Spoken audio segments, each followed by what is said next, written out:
Excuse me, folks. Sorry, I just saw. I'm sorry. I just read One Moment in Time, Part 2 from Amazing Spider-Man, and my God, that was full of so much fail. I've had to use an actual story that was good to beat the fail out of me. I don't know if it's working or not, but one more for good measure.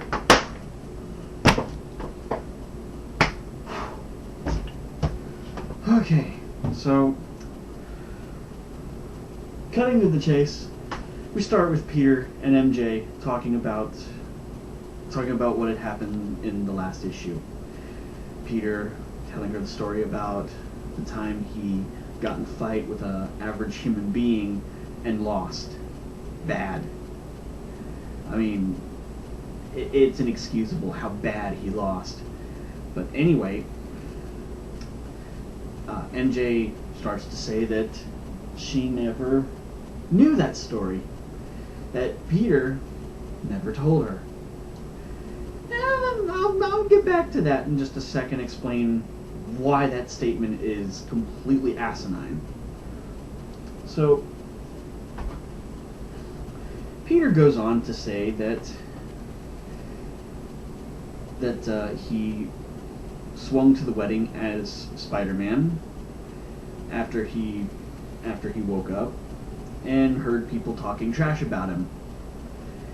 And he tries to call MJ on her cell phone, and naturally, like the genius level intellect that he is, doesn't seem to think that she'll answer his phone calls. Seems to think that she will somehow answer. Yeah, that's not happening. So he gets mad and crushes his phone, and then we turn to see the artwork on it, and I never understood why that when Spider-Man gets injured, they close or do something to the visor part of his eye. I mean, really, clothes don't work that way. I mean, the shattered lens on the spider mask, that they used to do, like with Todd McFarlane's work. I mean, that I could understand somewhat. So, Spider-Man goes on a mad, wild search through New York City to find MJ. He never thinks to check the one place that she actually might go to look for answers as to why her would-be husband left her at the altar. Except he thinks about it when he's tired, and that he's wasting his time trying to find MJ. Yeah. So we cut to him being at home, and he finds MJ in her wedding dress, crying her eyes out, cheeks covered in mascara. So they start to argue. She wants to know what happened, and she asks if it was Spider-Man related. And of course, he's in his Spider-Man costume, and he's beat up. So you make your own inference right there, lady. So she sees Peter take off his mask. Well, she demands he take off his mask, and sees that he basically got messed up. And she starts to go on about, oh, how I can't possibly deal with being Spider-Man's wife. I thought I was able to take this anymore. I thought I was able to take it, but I can't take it anymore. Ugh. And these scenes are being set up for another scene later on that will basically bring everything that we've seen up to this point in this issue into question. MJ makes an infamous, and really stupid, really mistake of asking Peter to give up Spider-Man in order to marry her. Naturally, he says no, he can't. So what she says is like, "You bastard! You can't tell me to wait! Don't touch me!" And then she runs away. Yes, run. That solves everything.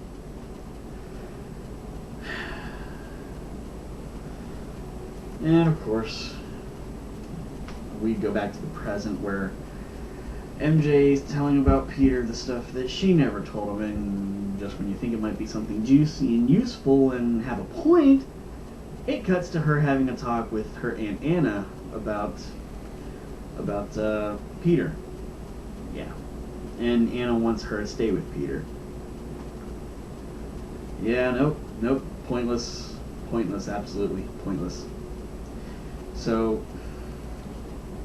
she's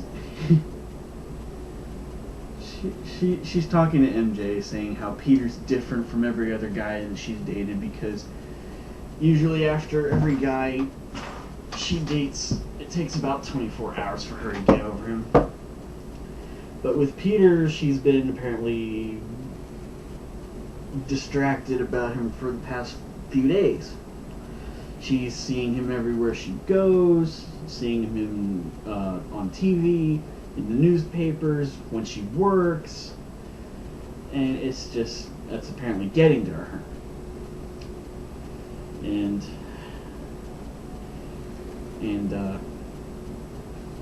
MJ starts to take what she says to heart until a little bitty kid jumps up in her face and starts shouting, "He's Spider-Man," and pretending to shoot the little webs. And of course this sets MJ off, going like, it's like, this is like, you act like this is the first time, but you don't know what being with him's like. Well, I would imagine it's kind of like being in a relationship with a cop or a firefighter. I mean, he doesn't want to miss time with you. It's just he has a greater responsibility to the people of the city. I mean, it's not like he doesn't love you or anything. It's not like he prefers to go out there and swing from buildings and fight bad guys and nearly get killed every day. I mean, really, with a beautiful woman at home waiting for you, who would want to be away from that? Someone who makes them feel good, someone who makes them feel right. Who would want to be away from that for long periods of time? Who would want to, anyway? Not saying that he does. Not saying that he. Not saying. Not. For Peter, it's not a choice. For Peter, he doesn't have a choice. He has a responsibility. I mean, like a firefighter, like a cop, like a soldier. They have responsibilities. It's not that they want to be away from their loved ones. It's that their duty calls. And speaking from experience as a person with family in the military, it sucks for them just as much as it does for us. I'm absolutely positive on that. Now, after the talk, MJ goes to Peter's place to have a heart-to-heart. Turns out Peter hasn't really left his home unless it's to do Spider-Man stuff, because apparently it's a mess. Now, MJ decides that she does want to stay with Peter. However, she won't stay with him if he's Spider-Man. Now, you might think that it's going back to the whole ultimatum thing, but really it's different. This time she'll stay with him if he's Spider-Man, but she won't marry him if he's Spider-Man, because in her mind, if you get married, you have to have a kid. And she says, "Oh, I knew I wanted to have children with you from the first time I saw you, and I always imagined us having a child, and ever since I fell in love with you, I wanted us to have a child. But I can't but I can't bring her into that world.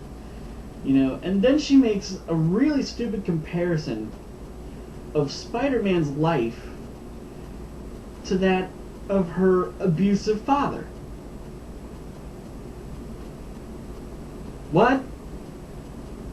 Really? I mean, yeah, I get he's gonna be gone a lot, but it's not like he, you know, is physically abusive or he'll hit the child or hit you. I mean, unless Sam Raimi's directing it. But and in the book here they make a really cheap shot showing the child from One More Day. Cheap shot, Joe. Cheap shot. And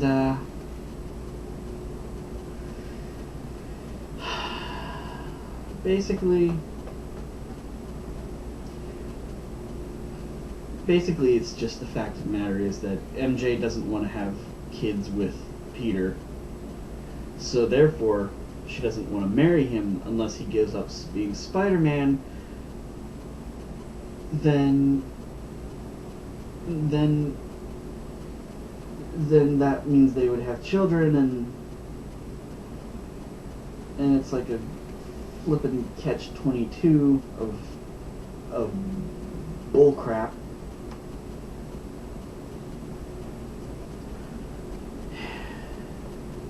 So they get back together, and we cut to the present where Peter asks where it went wrong. MJ says, "Oh, you know exactly where it went wrong." And Peter, I gotta say the art here just doesn't look good. The art in the Casada drawn scenes just doesn't look good. They look haggard, they look old, they don't look like Peter and MJ. Not really.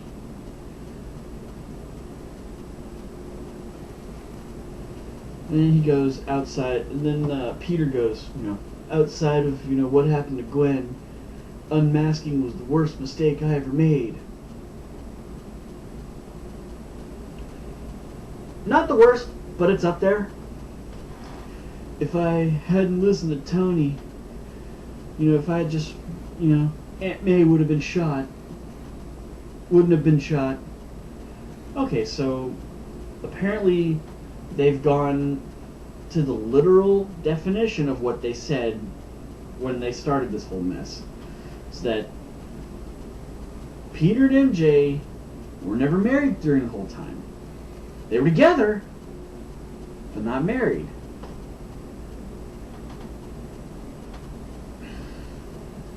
Way to get overly technical about that there, Joe.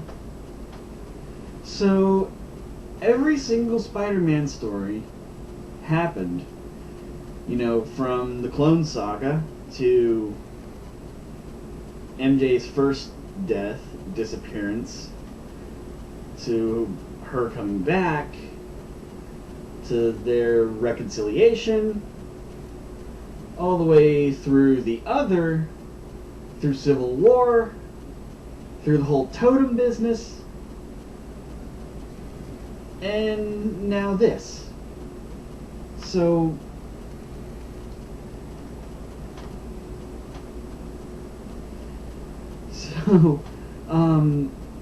they go into the actual details of One More Day, of Peter getting in a knockdown drag out with Tony, talking with Doctor Strange,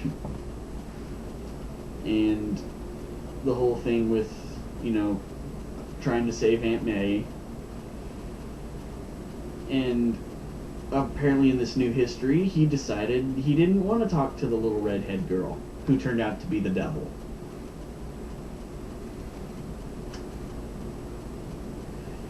And it goes on. It goes on to do something that is absolutely, completely stupid. Completely asinine. Completely moronic and wall-bangingly crazy. You will bang your head against the wall if you read this. I know I did. Now I can't remember first grade. Thanks, Casada. You've made me forget first grade.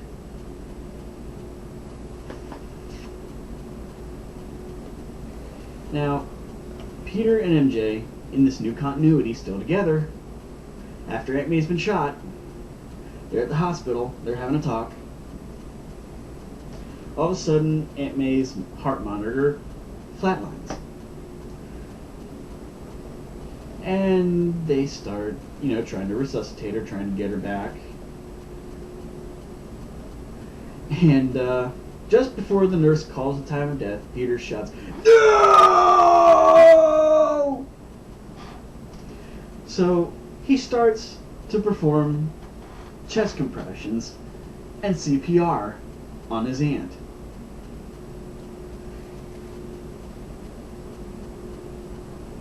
Now, taking into effect that he is superhumanly strong, in grief, and trying to save a loved one, it's amazing that he doesn't crush her. It really is.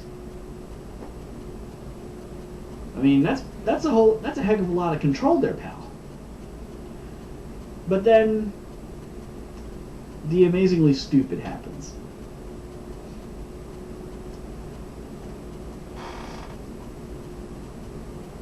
He saves her life. Spider-Man performs CPR on his aunt, who was treated with a gunshot wound that not only Doctor Strange, the Sorcerer Supreme, but geneticists whose technology is far more advanced than ours, mutants whose powers are specifically known to heal, and Reed frickin' Richards, the smartest man on the planet. They couldn't treat a gunshot wound, but he saves her with CPR.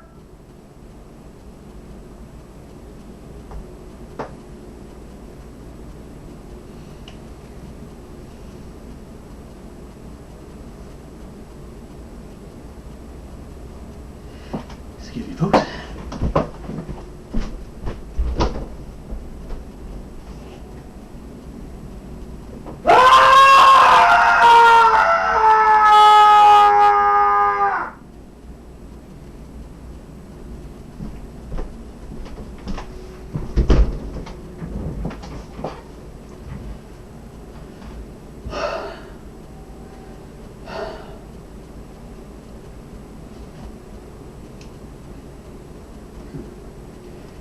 Okay.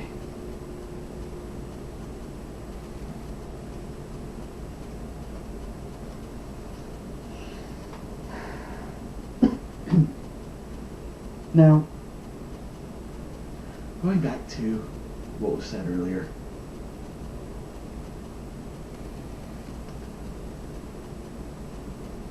Mary Jane told Peter that she had never heard the story about the bomb falling on him. That he never told her about that. And yet, they're still together. Why didn't he say anything? Almost a decade of being together, never marrying, and the reason that you never got married was never explained to you? Really? Now,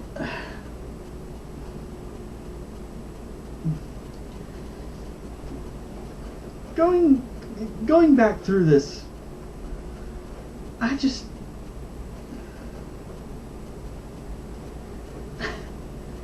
this is just full of so much fail. So much fail. And the thing is, there's still 2 more issues of this to go. And we're still not at the point where Spider-Man had everyone forget his identity, and MJ remembers, MJ dumps him. I can only assume at this point it's because she ends up pregnant, and either she aborts the baby or something happens and she loses the baby. I mean, actually, you know, speaking of this, there was a part of the continuity where MJ was pregnant. Yeah, little baby May. One that, for those not familiar, Norman Osborn had taken, and nothing was ever done with. That plotline was never explored. And,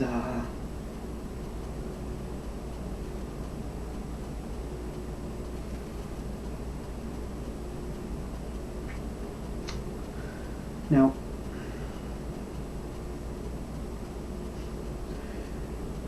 if her being pregnant was a deal breaker for them, why didn't they leave? Why didn't she leave then? Why didn't she leave then? You can't explain this continuity. It makes no goddamn sense. Sorry for saying GD. I don't normally say it, but it makes no damn sense. None. Zero. I award this thing no points, and may God have mercy on its soul.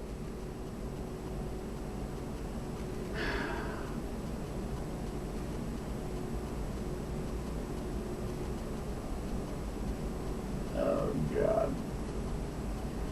Oh, God.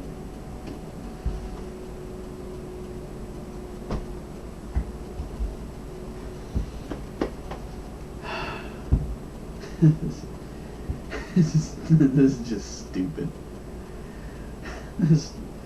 But I'm going to keep doing this. I'm going to keep bringing you updates of One Moment in Time. Maybe because I'm a glutton for punishment. But I feel the world has to know that there is a large amount of fail in this comic, in this story, and in Joe Quesada himself. Yes, I know you might be thinking he's the editor-in-chief of one of the best comic book companies. In fact, one of the top 2 comic book companies in the world. I mean, he makes tons of money. He's much more richer than you are. He's probably got throngs of fans, you know. I mean, you could take the word fan from fanatic, or you could take the word fan from sycophant, you know. At least phonetically speaking. But need to get back to work. But as soon as I saw this, I had to make this video. And like I said, I'm gonna keep doing this, and it's part of a new segment, 4 parts, called Sins of O.M.I.T. After the next two issues, I'm going to sit back, read them as a whole, and then give my analysis. My guess, it's going to absolutely, positively suck beyond anything that has ever sucked before.